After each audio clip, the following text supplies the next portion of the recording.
And the only other person signed up is Janine Dion. Good evening, Mrs. Dion. Haven't seen you in a while. Couldn't recognize you behind the mask. Sorry. I hate this mask. Let me be clear. And I'm going to remove it to speak because I don't like it. Sorry. I'm new to this process. This is completely new, but is it my understanding that this redistricting process happens because it's going to affect our government by the elections, through the elections? That's my understanding of it. Am I wrong? No, every 10 years by federal law, we have to take a census and we have to recalculate the districts of not only the 2 congressmen, well, every state has to do it, but our state, 2 congressmen, the 75 reps, and the 38 senators. Correct. Okay, so we're on the same page with that. Mm-hmm.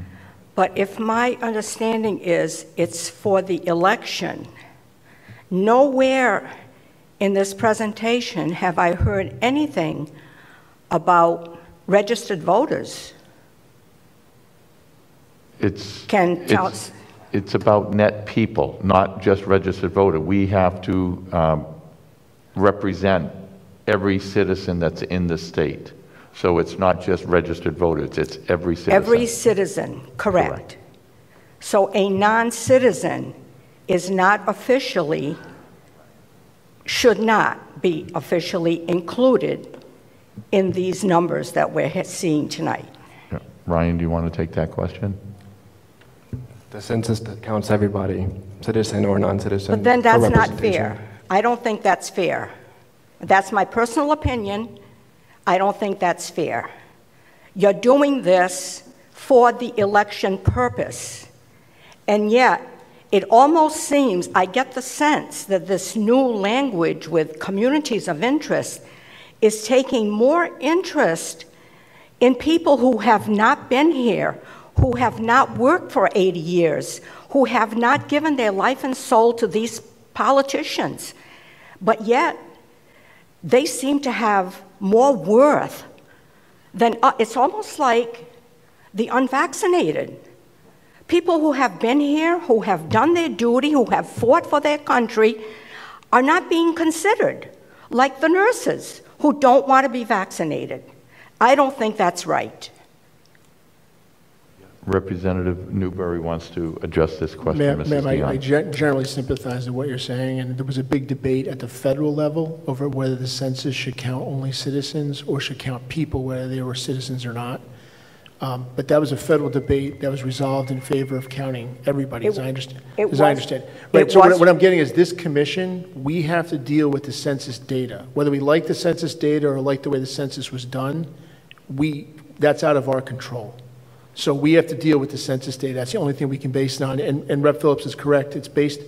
We're not basing it on registered voters, because people who aren't registered, who may be citizens, may still register before the next election, or certainly people are going to pass away or move even after we set these maps. It always fluctuates. In fact, the reason you see the data on the districts now, and some of the districts are out of whack, they didn't just get out of whack this year, they got out of whack gradually over the course of 10 years. 10 years ago when we did this, all the districts were roughly the same in population, the way we're going to set it now. But things change. There's no perfect system, but that's the real answer to your question. You raised some legitimate points, but their points need to be taken up with Congress and the executive branch. It's too late for this cycle. So. Why can't the Rhode Island legislature take it up and then bring it up to the federal? But my point is the census is done and it's over. I realize that. I realize that. For next 10 years from now, it's a very good issue to raise for the next 10 years, but there's nothing we can do about it now, whether we like it or not. But we can certainly make sure that the elections will be legitimate, and I suggest that you start by cleaning out the voter rolls.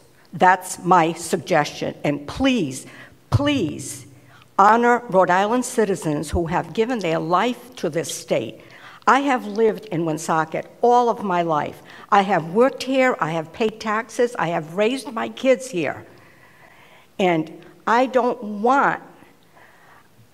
not saying I don't want people who are coming in to have a helping hand, but I don't want them to not know the value of working for what they get.